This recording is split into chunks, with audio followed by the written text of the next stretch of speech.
Hello दोस्तों, study with concept के इस स्टडी प्लेटफॉर्म पर आप सभी का स्वागत है। ये बीपीएससी का क्वेश्चन है जो 30 सितंबर को लगा है। तो कुछ बच्चे टेलीग्राम पे भी मैसेज करते हैं और कुछ बच्चे कमेंट्स में भी अपना कमेंट डालते हैं कि क्या सर के जो नोट्स हैं पॉलिटी के वो इनफ हैं, क्या उसको पढ़ के हम मतलब क्वेश्चन करके आ सकते हैं एग्ज़ाम में। तो मैं यहाँ पर आपको दिखाऊँगी कि सर के नोट्स से किस तरीके से डायरेक्ट क्वेश्चन पूछे गए हैं। ये सारे सर के नोट्स से डायरेक्ट क्वेश्चन आए हुए हैं।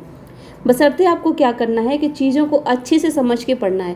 हालांकि यहाँ पर तो जो ये क्वेश्चन जो पूछा ना वो डायरेक्ट क्वेश्चन पूछा है। मैं आपको बता रही हूँ कहाँ से पूछा है। यहाँ पर मैंने प्रूफ के लिए सब कुछ ले लिया है। और एक चीज़ और जो यहाँ पर क्रॉप करके लगाया गया है, जैसे ये है सर के नोट्सों में सर ने जो ये क्रॉप कर करके लगाया है, ये जो है ये भी आपके एग्ज़ाम की दृष्टि से काफ़ी महत्वपूर्ण है। इसमें सर ने वही चीज़ें लिया है जो एग्ज़ाम में पूछे जाने की संभावना है। तो यहाँ से भी आपके क्वेश्चन आए हैं। यदि आपने सर के पूरे नोट्स नहीं पढ़ा है और लास्ट में आप देखेंगे कि सर ने लक्ष्मीकांत का बुक है, लक्ष्मीकांत का या फिर कोई एक और बुक है मिश्रा करके, तो वो थोड़ा सा नाम मुझे याद नहीं आ रहा है। वहाँ से सर ने क्या किया है कि जो लास्ट में चैप्टर के लास्ट में जो क्वेश्चन दिया रहता है या जो वन लाइनर होते हैं उसको भी सर ने फ़ोटो खींच करके पीडीएफ फॉर्म में बना करके इसी पीडीएफ में नीचे ऐड किया। यदि आप उस समरी को ही पढ़ लिए होंगे तो भी आपसे एक भी क्वेश्चन छूटा नहीं होगा। और आपको तो पता है कि जब दो क्वेश्चन से हमारा ये दो क्वेश्चन गलत होने की वजह से हमारा जब पीरियड रुक जाता है तो बहुत ही दिक्कत आती है, पूरा मन नहीं लगता पढ़ाई में। वो टाइम तो छोड़िए, जो बर्बाद होता है वो होता ही है। फिर से हमें 1 साल के लिए इंतज़ार करना पड़ता है कि अब अगला पीरियड देंगे। और यहाँ पर तो बात 10 क्वेश्चन की है। हर साल 10 क्वेश्चन पॉलिटी से पूछे जाते हैं। तो वही चीज़ मैं यहाँ पर आपको दिखाऊँगी। तो ये देखिए, यहाँ पर है कि भारतीय संविधान के 42वें संविधान संशोधन में कह रहा है कि भारतीय संविधान के 42वें संशोधन के संबंध में निम्नलिखित कथनों पर विचार कीजिए। तो यदि आपने सर के नोट्स को देखा होगा और सर के वीडियो को अगर ध्यान से सुना होगा तो सर ने कई बार इस चीज़ को बोला है कि प्रस्तावना में 3 शब्द जोड़े गए थे, समाजवाद, धर्मनिरपेक्ष और अखंडता। ठीक है, कई बार सर ने बोला है। तो यहाँ पर पूछा क्या है कि उपर्युक्त में से कौन से कथन गलत हैं। इस चीज़ को ज़रूर आप लोग पढ़ लीजिएगा, क्योंकि यहाँ से ना बच्चे क्या करते हैं, डायरेक्टली इसको पढ़ते हैं, इनको चारों को पढ़ेंगे और सीधे यहाँ आ जाते हैं। ये नहीं देखते कि गलत पूछा है या सही पूछा है। तो ये चीज़ें विशेष करके आपको ध्यान में रखनी है कि गलत पूछा है या सही पूछा है। तो ये ठीक है, ये तो जोड़ा गया था 42वें संविधान संशोधन में। तो एक देखिए सही है, तो एक को आप हटा दीजिए क्योंकि हमें ढूंढना है गलत। दूसरा कह रहा है कि इसने संविधान में 8 मौलिक कर्तव्य जोड़े। ठीक है, अब इस चीज़ को देखिए, सर ने जो समरी क्रॉप करके लगाई थी वहाँ से मैं आपको दिखा रही हूँ। यदि आपने समरी भी किया होगा ना तो काफ़ी सारे क्वेश्चन आपके सही हो जाएंगे। कह रहा है कि भारत में 42वें संविधान संशोधन 1976 द्वारा स्वर्ण सिंह समिति की सिफारिश पर 10 मूल कर्तव्य जोड़े गए थे, ना कि 8। ठीक है, यहाँ पर दिया है 8 जबकि ये है 10। तो अब यहाँ ये सीधा ऑप्शन पे आइए, दूसरा गलत है। तो देखिए 2 केवल इसी में है, तो हमारा आंसर हो गया सी। अब आपको इसके बारे में पता हो या ना हो, ये क्या है कि इसके द्वारा राष्ट्रपति को चुनाव आयोग के परामर्श से राज्य विधानसभाओं मंडलों के सदस्यों को अयोग्य घोषित करने का अधिकार प्रदान किया गया। अब इसके बारे में आपको कुछ नहीं पता, लेकिन इसको हमें पढ़ने की ज़रूरत है ही नहीं क्योंकि हमारा 2 निकल गया और 2 यहाँ पर गलत है। तो सीधा आपका क्या होगा आंसर 2 और 3। अब इसके बारे में भी आपको पता हो या ना हो, इससे कोई मतलब नहीं है। ठीक है, तो ये जो सर ने क्रॉप करके लगाया ना पीडीएफ बना करके पीडीएफ बना करके जो नीचे समरी बनाई है सर ने, वहाँ से क्वेश्चन है और वहाँ से कई सारे क्वेश्चन आए हैं। ये जो क्वेश्चन है मैं नोट्स इसलिए लेकर के यहाँ मैं क्रॉप तो इसमें से भी कर सकती थी, क्वेश्चन को मैं बता सकती थी आपको, लेकिन यहाँ पर नोट्स को लेने का ये मेरा उद्देश्य था कि इसमें मेंस के हिसाब से भी चीज़ें दी गई हैं, तो आप इस नोट्स के महत्व को समझें। और अभी भी समय है, GS2 में आप अच्छे नंबर ला सकते हैं। मेंस की बात मैं कर रही हूँ, और प्री तो खैर आपका निकलेगा ही निकलेगा अच्छे से, क्योंकि प्री में डायरेक्टली क्वेश्चन यहाँ से आए हैं। अगर आप यूपीएससी के भी पेपर को उठा करके देखेंगे तो डायरेक्ट क्वेश्चन यहाँ से आपको मिल जाएंगे। तो आपको इधर उधर भटकने की ज़रूरत नहीं है, ओनली आप सर के वीडियो और नोट्स को फॉलो कर लीजिए, आपका मेंस प्री सब निकल जाएगा।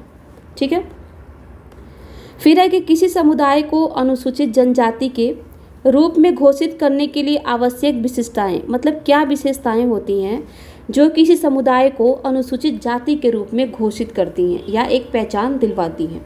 तो इस चीज़ को देखिए, यहाँ पर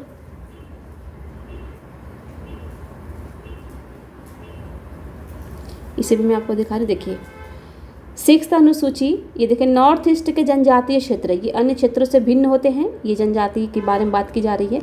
तो कैसे भिन्न होते हैं? तो इन जातियों का सामाजिक जुड़ाव नहीं होता। ये देखिए पिछड़ापन एवं भौगोलिक अलगाव, 4 आ गया आपका। ठीक है, फिर है ये अभी परंपरागत व आदिम स्थिति में ही जीते हैं। तो देखिए ये आदिम लक्षणों के संकेत, ये है आपका।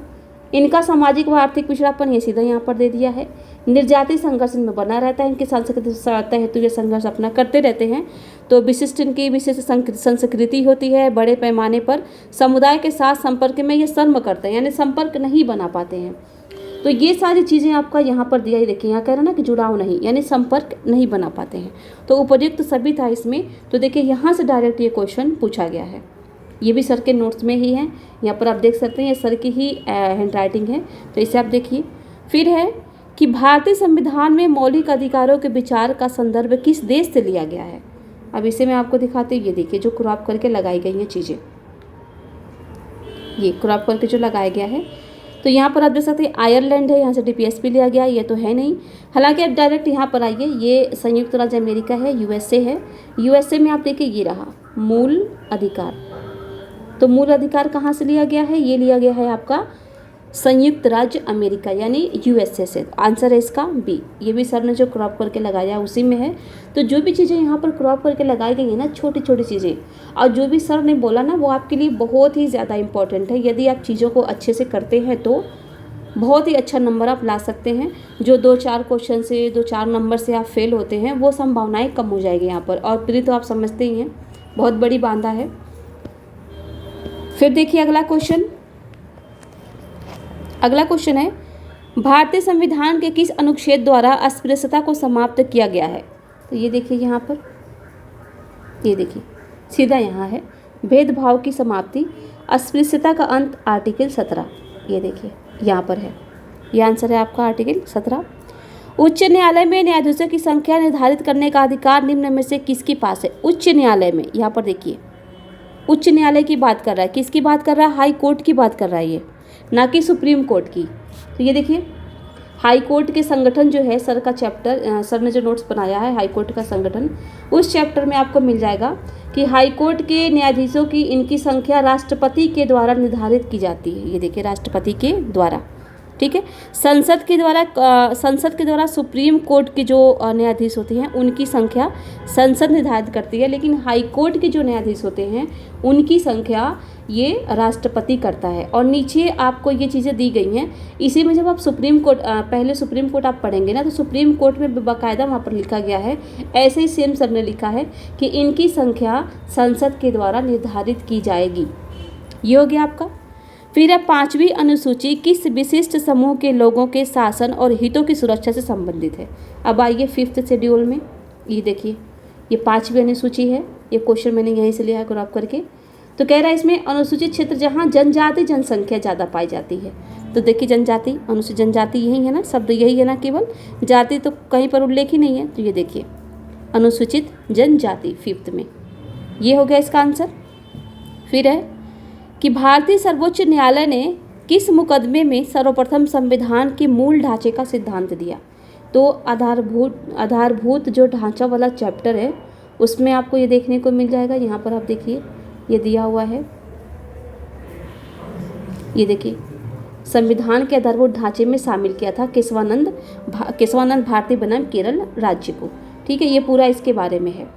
ठीक है, तो ये हो गया आपका B आंसर। फिर ये देखिए, इसे तो छोड़िए, हिस्ट्री से है ये।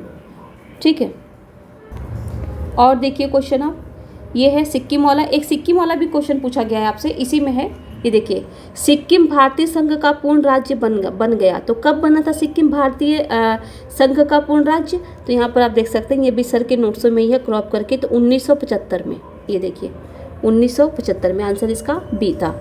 और यदि मैं आपको दिखाऊं तो एक क्वेश्चन और था, वो जो मॉडर्न हिस्ट्री से था, डच कंपनी कब आई थी और कहाँ पर अपना कारखाना स्थापित किया था, फैक्ट्री, वो 1932 में। तो जो मॉडर्न का लेक्चर चल रहा था, यूरोपीय कंपनियों का आगमन भारत में, जो सर ने चैप्टर पढ़ाया था उसमें डायरेक्टली सर ने आपको बताया था।